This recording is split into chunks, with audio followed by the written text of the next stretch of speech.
Network Kansas. And first up is Steve Bradley, I believe. No. Eric. Welcome to Commerce.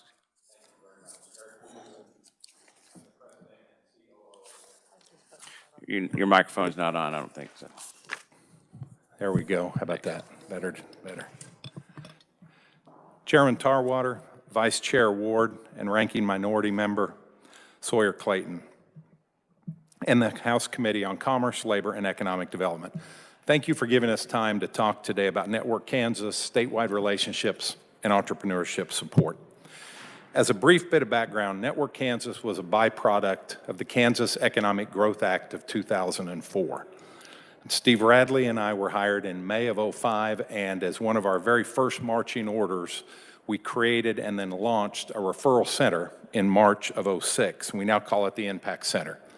So this center serves as a centralized hub to help entrepreneurs navigate the landscape and get connected with all the various resource partners across the state to get assistance or to get answers with whatever need they have at that point in their business life cycle. As a definition, because you hear us use the word resource partner a lot, a definition is a not-for-profit organization that provides business building services to entrepreneurs and small businesses. Think of Department of Commerce field staff, or think of city, county, economic development agencies, and obviously the list goes on and on.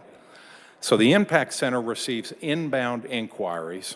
We conduct a listen and learn, and then we connect the entrepreneur to all the various resources around the state that they need to be working with, and then we follow up periodically to see if we can help in any other way. When we had the opportunity to testify during the last session, there was a lot of great dialogue and input regarding our referral center and our marketing. Historically, we have not worked with entrepreneurs as much as we've worked for them through our partner network. But because of the input that we've got, we have made it an organizational priority to shift and market to and work directly with entrepreneurs while still doing our traditional work of marketing through economic development professionals, banks, etc. And to that end, we've hired a second marketing person that focuses on storytelling, getting the word out, and a stronger social media presence so we can reach entrepreneurs more directly. We've enhanced the suite of social media options that we have. We've also taken intentional steps to engage the financial institutions in Kansas, and Steve will talk about that here in a couple of minutes. And then finally, we formed a tech committee to help us explore AI opportunities for our Impact Center so that we can use all the tools necessary to better reach the entrepreneur, but then also help them get connected to the resources that they need and want to talk to help them with the questions that they've got. And I want to take a quick second and thank Representative Christy Williams for the input and guidance she's given me throughout this tech conversation for our referral center. If you look at page 25 of the annual report that you have, you'll see the historical results from the Impact Center, starting with 36,000 inbound leads and 74,000 and change referrals that we've made. The formation of a large network of resource partners probably sounds basic, but these 650 partners that we know a lot about around the state, maybe as much as anybody we know about them, they really are the shoulders that we've stood on for most of our 20 years. This includes members of formal groups like CREDA, the Western Kansas Rural Economic Development Association, or higher ed organizations like K-State's Technology Development Institute, maybe organizations like Pipeline Entrepreneurs or Nexus or Innovate 24 in Manhattan that work with innovation-led businesses, statewide partners that support startups like the Small Business Development Center Network, or urban core assets like Wyandotte County Economic Development or the Omni Circle here in Topeka. It's this partner network that's really the inspiration behind what our mission at Network Kansas is, which is Network Kansas offers essential financial resources, valuable relationships, expert knowledge, and experience through our partner networks to empower entrepreneurs. The second initiative after the inception of the organization was to utilize a small amount of state seed funding and the entrepreneurship tax credit to create a gap financing loan program. It was called Startup Kansas. It operated as a companion loan, matched 60-40 with a bank loan, had a max loan of 45 grand, and over the course of several years, we loaned over $9 million to over 300 businesses. Startup Kansas worked well then, and it worked well right up to the point that we discontinued and repurposed it in 2022 because of the introduction of the State Small Business Credit Initiative, the Grow Kansas Loan Program that Steve will cover here as well in a couple of minutes. The reason I share these last few paragraphs is because it was really the confluence of our work with the Impact Center, relationship formation, and then this Startup Kansas loan program, which brought us to a real intersection of our learning. The thought of empowering communities to make decisions with our assets really gained steam at that point, and it was a genesis of the e-community partnership that we utilize so heavily through Network Kansas. What started as 6 in 2007 has grown to 75 counties, communities that we partner with, urban and rural, and we're in the process of adding some more now. It's not a complicated model, and maybe that's the beauty of it. In each one of the 75 e-communities, there's a local leadership team that includes 10 to 12 people, public, private makeup. We ask them to meet regularly with one of our staff present. Now, the conversations at these meetings look like you might expect. They'll bring entrepreneurs, local entrepreneurs to the meeting to find out the goods, bads, in between of the local small business ecosystem in their community. Maybe they'll have specific conversations around business sectors, startups, or existing Main Street, or innovation-led, or succession planning, and figure out how they can bring assistance to the community, bring programs to the community, help that particular sector of businesses. Or maybe they'll host lenders' lunches to make sure that the bankers in the community know that Network Kansas gap financing is available to help them get deals done. Every e-community also has a financial review board. This group has full decision-making authority over the Network Kansas E-Community Loan Fund. I'll talk about that here in just a second. I might mention that across all the loan programs that Network Kansas has, E-Community and then some of the ones Steve will mention, it's standard in terms of interest rate, the way we've set it up. A 1 to 5 year note is 4% interest, 6 to 10 year note, 6% interest. So not often, but the majority of the time, our loans are matched with a bank loan, which typically will have a higher interest rate. So that blended rate ends up benefiting the entrepreneur in terms of a repayment. So before I share loan stats and as I get ready to wrap up my part, I want to share just a little bit about people for a second, a couple of our people. I mentioned that our staff is present when the e-community leadership team meets. So the 75 e-communities are divided regionally across the state. And then we have 7 regional managers, coaches, that each lives in a respective region and has oversight of 10 to 12 of these e-communities. It's their job to convene meetings, lead strategic planning, help that group set goals, make progress on goals. But as importantly, it's also their job to train and equip the local economic development professionals, the entrepreneurs, and the bankers on Network Kansas loan programs, equity investment programs, or our technical assistance that we have. Because the coaches are our primary touch points with these 75 communities, and most everything we do flows through them or back up from them, it's absolutely vital that they be relationship-driven, smart, strategic, respected, you name it. So I wanted to just touch on a couple of these coaches, and some of you may know some of the names that I'm going to mention here briefly. Leanne Seiler is our Southwest Region E-Community Manager. Prior to coming to Network Kansas, Leanne was the Hodgman County Economic Development Director for 15 years. She serves on the Sunflower Foundation Board. She's currently the board president of the Kansas Sampler Foundation, and her husband own both a B&B and a coffee shop in Jetmore, Kansas. Next example I want to elevate is Janet Miller, our Southeast Region e-community manager. Prior to coming to Network Kansas, Janet was the Cherokee County Economic Development Director for just under 9 years, and she's within sight of being our first employee ever to receive the Entrepreneurship Development Professional Certification. And this is a multi-year thing. This isn't a light dive. This is a lot of work she's put into it. From the International Economic Development Corporation. She too is an entrepreneur. Her and her husband bought a bookstore in Fort Scott. Thirdly, Christina Long. Christina Long's a contractor of Network Kansas, but she oversees our Wichita Urban Core e-community work. She's the founding president and CEO of Create Campaign, a nonprofit with 10 years experience providing capital and mentorship to emerging entrepreneurs. She serves on the Wichita Regional Board of Directors, Wichita Regional Chamber of Commerce Board of Directors.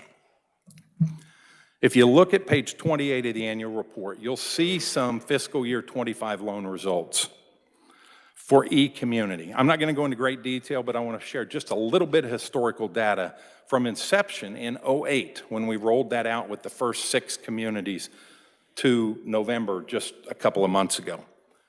1,153 loans made to 1,050 businesses, totaling about $36.5 million, leveraging $164 million. Our loan is about $32,000, $33,000 on average. On average, once again, we're only about 18% of all the money that goes into those 1,100-something loans. We operate very well in the gap financing space of inventory and working capital. 42% of the loans are startups, 32% expansions, 22% transition, succession, purchase of a business. Little over half are service-based, little under half are a combo of manufacturing and retail. And we're really proud of the strength of this portfolio. Once again, 18, 17 years worth of history of this. 37% of the loans are paid in full, $13, $14 million or so. The overwhelming majority are current. Only 13% of the businesses have closed their doors. And of those, about a third have paid their loan off or are making regular monthly payments. So I think it speaks a lot to the value we have of pushing decision-making to the community level, and the smart people in the community and the seriousness which they take state funding in their decision-making. So to wrap up, it's this long history of engagement at the community level which we think is a motivation behind philanthropic organizations partnering with us. For 4 years now, we've had a really good and growing relationship with the Patterson Family Foundation. They've been kind enough to provide us 3 separate grants which were used to offset portions of e-community loans. Maybe 15% of a loan was converted to a grant, primarily in vital business sectors like food-related businesses or childcare or maybe vacant Main Street buildings. And then for the last year, we've had ongoing conversations with them around the value of wraparound assistance for entrepreneurship, technical assistance, build a better borrower, build a better entrepreneur. They were kind enough to provide a planning grant that we're in the middle of right now to inventory all the programming that exists in the state, evaluate it, slice and dice it by various criteria, identify gaps that exist, and then come back to them with recommendations for follow-on steps. It's really good to see many of you, again, that I've had the chance to know for several years. Thank you for your time today. Be happy to answer questions, but maybe first we'll transition and let Steve Radley, CEO of Network Kansas, provide an update on a couple of other items. Thank you. All right, thanks. We'll wait and take questions at the end. Go ahead, sir. Thank you, Chairman Tarwater, Vice Chair Ward, Ranking Member, Minority Member Sawyer and Clayton. I'm going to share updates on 2 initiatives. First, a federal program that we are administering for the state of Kansas, and then our enhanced strategy to work more closely with the Kansas Bankers Association. The State Small Business Credit Initiative, also called SSBCI 2.0, is a program of the U.S. Department of Treasury. Network Kansas is the lead administrator of the program in partnership with the Kansas Department of Commerce. SSBCI, branded as Grow Kansas, is a 9-year program that started in 2022. Over the course of the program, Kansas will receive $69 million. The funds are distributed in 3 separate tranches. The sole purpose of the money is to provide capital to entrepreneurs and small businesses across the state that leverages and supports private capital. Kansas was one of the first 5 states approved to receive its first tranche of funds, which was a little more than $21 million. We were also one of the first states to receive our second tranche, and we estimate that we will request the third tranche of funds in the next 60 days. I did check with Treasury, and only 10 states have actually received the third tranche, so we should be pretty close right after them. Kansas, we allocated 60% of the funds to matching loan programs, the Grow Kansas Loan Fund, and then the other 40% was for the equity investment funds. The annual report that we provided has loan and investment activity through June of 2025, which is, our fiscal year. But I'd like to give you some numbers based upon the end of November 30th, which is a monthly report that we provide to the Kansas Department of Commerce. The Grow Kansas Loan Fund, now this is from August of 2022 through November of 2025, we've done 271 loans of over 26 million that has leveraged 69 million in private capital. And so for every dollar we have, there's a couple of bank dollars, at least 2 to 3 bank dollars in it. The Grow Kansas Equity Program, we have made 47 equity investments of more than 11.78 million. And we have leveraged more than 155 million in private capital. Now that private capital are venture funds, angel investments, that type of capital that is the match for that. And in all of these programs, they require a private capital match, and that's really one of the purposes of the program is kind of the but for this money, some of these deals don't get done. And I also would like to share some other information that kind of demonstrates how Kansas has been a leader nationally on the SSBCI program. This information comes directly from U.S. Treasury reporting, and these numbers are for Kansas rankings among the 50 states, and they got a lot more than 50 states in their report, territories and everything else. We rank 12th in percentage of allocation deployed as of the last quarterly report. We also rank higher than any of the states contiguous to Kansas. We rank 3rd in percentage of transactions of rural businesses as of the last annual report. We also rank in the top tier of states for venture fund deployment. We've also had 3 Kansas entrepreneurs featured in Treasury reports, 2 venture deals. One is a company called Cap Creations out of Johnson County. Another is called Work Torch, and they are out of Sedgwick County. And then we have 1 loan deal that was also featured, and it's called Razor Precision, and they're out of Riley County. And I put in here in your printed materials, it has videos you can watch of 2 of those businesses. Secondly, I'd like to discuss our work to enhance our relationship with the Kansas bankers. Kansas banks are really the lifeblood of small businesses. And let me give you some numbers that, to me, are clear evidence of that. So from August of 2022 through August of 2025, we've worked with, there's 166 chartered banks in Kansas. During that time, we've worked with over 150 of those banks who provided $92.6 million in loans to 494 businesses in Kansas. And they were able to leverage $32 million of Network Kansas funds. Now that $32 million includes e-community money, another loan fund we have, and the Grow Kansas Fund. So since we launched SSBCI in August of 2022, we've averaged about 18 loans a month across our loan portfolios.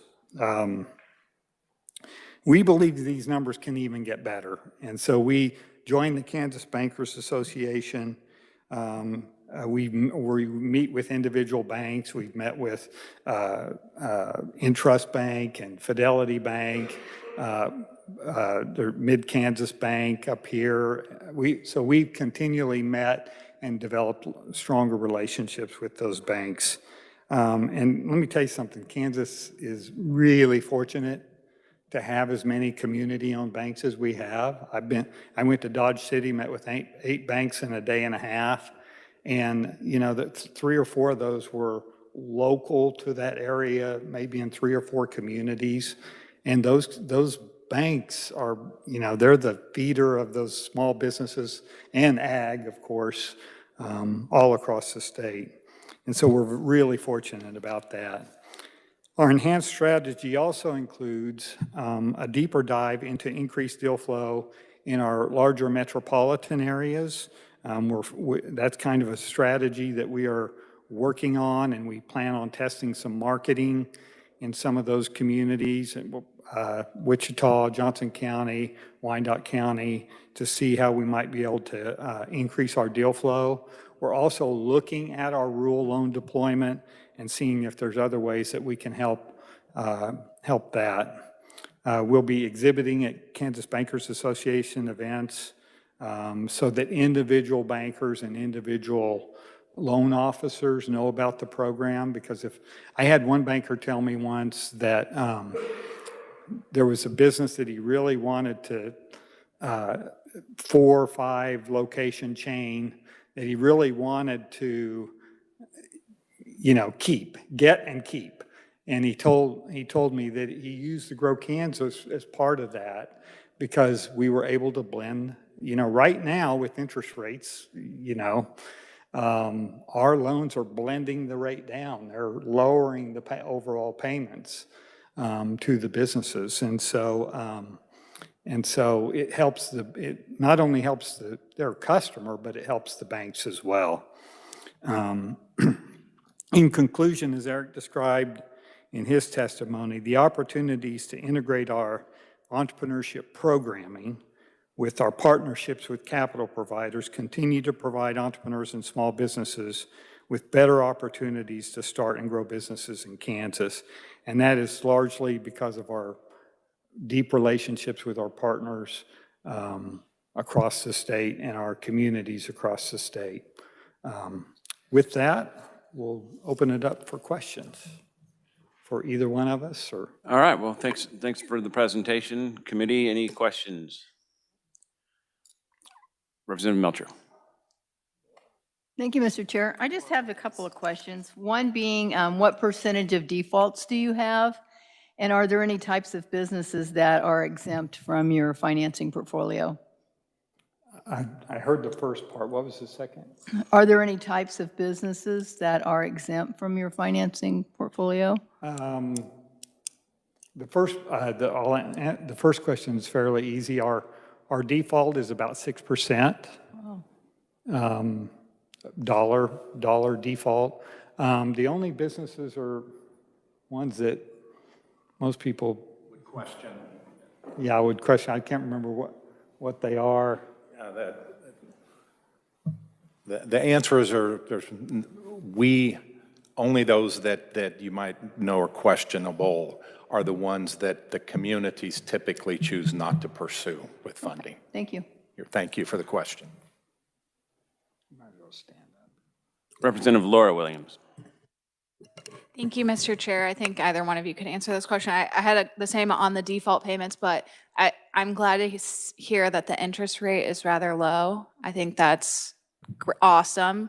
How do you guys establish with collateral on those types of loans? Great question. Our loans are called companion loans. So we set behind the bank. And so our collateral is, our primary collateral is personal guarantees. And then we set behind the bank if there is real estate, if there is equipment, we will take a second on those. And so typically we are always in the second position to the banks. But to be honest with you, I always say, you know, if ours is the gap financing. And so if the deal goes south, we're either second, and most of the time we're second in line. And so the personal guarantees are really stronger collateral than the collateral itself. I've gone to places where we had equipment that we wish we didn't have and things like that. And a lot of times that doesn't work out well. But our history of doing gap financing, I mean, we've been doing it since August of 2006. We know the formula, you know?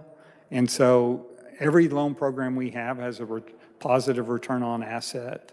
And we do try and keep the interest rates. We wanted to keep the interest rates very competitive and actually a benefit to both the bank and the entrepreneur. Yeah, and then I have one more question, if that's okay. I'm going to couple them together. On those that you said that were behind on payments, is there any type of consultation or consultant that comes in to help them with their business model? And then two, with that federal match and from a state level, is that 6% on average what it looks like throughout the rest of the nation on default on those loans, or is there kind of a perfect number there that they see as successful on those types of federal payouts?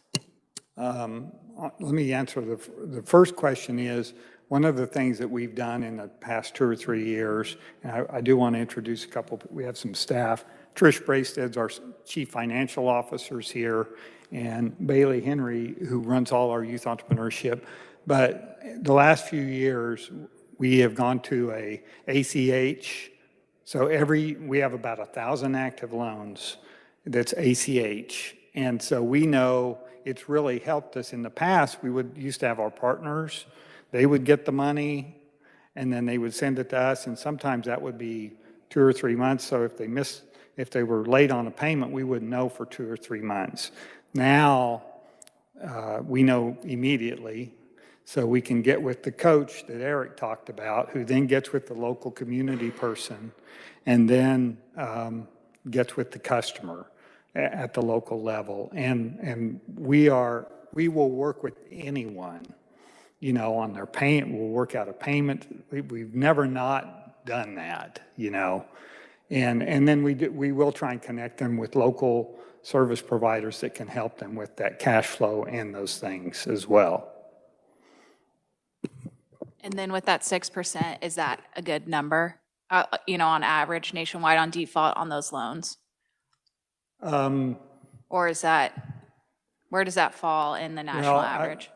Yeah, it's a good question. Depends on, probably we're higher than a bank, and we always intended to have a higher failure rate, because if we don't have a higher failure rate, we're not taking enough risk ourselves to help those businesses get that funding that's working, the funding that they couldn't get to make them successful. So for us, we're happy with that number. We would like it to go down, but we're not going to go down so far. We're not going to become a bank. A bank, you know, they have different shareholders. Our shareholders are to help, you know, Kansas businesses and take more risk with our money. I mean, we're taking more risk already because we're behind them.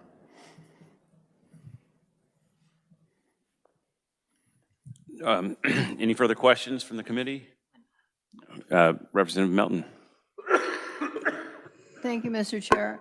So do you put a value on a business when people come in and apply? and then base your loan value, a loan to value rate on a percentage of that? Or how do you decide? If I came in and said I have a coffee shop worth $500,000 and I want to borrow 300, I mean, is it based on a loan to value, or is it, how is that determined? Well, it primarily, because remember, one of the best things about the way we created our matching loan programs is that the entrepreneur doesn't come to us. The partner comes to us, the Okay. bank comes to us, Okay. or the other partner that's providing that initial capital. And so, so our part of the funding, the whole idea is like, you know, even with the Grow Kansas is the but for. You know, we met with the president of one of the largest banks in Kansas, and they were talking about it's those deals that a bank would like to do, but it just doesn't, the collateral doesn't work. Okay, And so that's where we're trying to get. that's good. Thank you. So are all your loans personally guaranteed or just some of them? Excuse me? All the loans, are they all personal guaranteed? Yes, And some of them will have collateral also? yes. Okay. On your Grow Kansas program, you said that it's a 9-year program that started in 2022, and there are 3 tranches of money, and you're getting your third in 60 days from now. It seems like you're going to blow through that money a lot quicker than 9 years. What do you do after that? Yeah, and that's how we projected. We projected that we would be recycling the money in year 5 or 6. And so it's a 9-year program, which means Treasury has a hold of it for 9 years. But a lot of states are struggling to get their funds deployed, and we're not one of them. Because we knew we had done the first program, which was a lot smaller.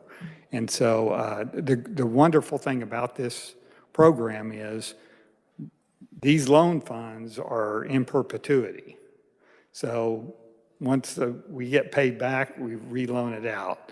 And I'll give you an example of that. In the very first program from the U.S. Department of Treasury, which was during the Great Recession, Kansas received $13 million. We had $8.9 million that we set up for a loan program. We've done $16 million out of that loan program now because it's an evergreen fund. Okay, so what's that? So if it's an evergreen fund, these aren't long-term loans then? Are they short-term? 5-year, 10-year, we will go up to 20 on some of them if there's real estate involved. Because we talk to our partners, we'd like to get in some of the bigger deals. And they said, well, the problem is it's a real estate deal, and so we need longer time on those. Okay, and then now that you're teamed up with the bankers, is that relationship, you're getting a lot of leads then now? Yeah, we have always had great relationships with them. We just feel like, you know, it takes a lot of work and grind to get. I mean, in reality, you got to get to that local loan officer that's in all those branches, so that they know about us just as much as everyone else. And so, yeah, we're really pleased with that relationship. We've always had a great relationship with them. They carried a bill 3 years ago that helped us immensely. So it actually is longer than that. I'm getting old where I think 3 years, it was really about 6 years. Okay, any further questions? All right, seeing none, thanks for coming in. Thank you. Oh, I'm sorry, I had one last question, my bad. Do you give business advice at all anymore, or is it you're just now doing the loan program since the banks are coming to you, not the businesses? We still have the Impact Center that does that. In terms of business advice, and I think it's a wraparound a little bit with the question that was asked by one of the representatives earlier. Part of the value, I think, to the community relationships and the resource partner relationships is when somebody's past due or when we recognize they're struggling, is being able, we're not the ones to provide information. I think back, well, I'll finish what I'm going to say. We know in the community in Russell, Kansas, who we can get them in touch with for whatever it is that they're having, they need the advice on. You know, when Steve and I were first hired, the very first marketing piece we ever did said, we don't know the answers, but we know who does. And I think that is what we try and figure out. If they get to us, if they're struggling or whatever, let's push them to the right people on the ground that can help them. And then how do the businesses find out about you? We've had conversations in the past on how you get the word out. And we talked about maybe teaming up with the Secretary of State's office when people do their business filings to find out about you. Have you had any success with that? We're getting there. It was a shift, an intentional shift as an organization where we've always marketed for the entrepreneur, but through the partners, knowing that the partner would walk, or the entrepreneur, if they found Russell County Economic Development Organization or whoever it is, that the partner knew we existed. And so as we've tried to enhance the social media, we've rebuilt a website we're proud of, even working on building some direct entrepreneur landing pages that aren't out there yet, relationships with the bankers. We're trying to tinker and experiment with different ways that we can still have that existing relationship with the partners, but get one level past them to the entrepreneurs. It's been a shift. It's not easy, but I think we're making strides. All right, I think that's all I got. So thank you. Thanks for coming in. Thank you. I skipped over bill introductions, so we're going to circle back to that. Are there any bill introductions? Representative Wilcott. Thank you, Mr. Chair. I'd like to introduce RS 3079 on behalf of the Interim Committee on Commerce. This is the bill that we talked about on the electrical licensing to go statewide electrical licensing. Okay. Any objections? Seeing none, we'll go ahead and make that request for you. I think we have a session at 9 tomorrow, right? So will that be up here by then, or do you want to wait until Monday?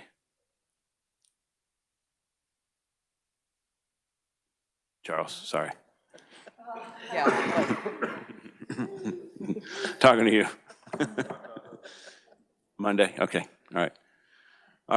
All right, Monday we have the Big 12 commissioner in town to talk about the economic impact of the athletics and the issues with the NIL, and so in the lawsuit, and that should be an interesting one. It'll be a good one. So we'll see you on Monday. Those of you that are going home, get out of town quick and drive carefully. We're adjourned.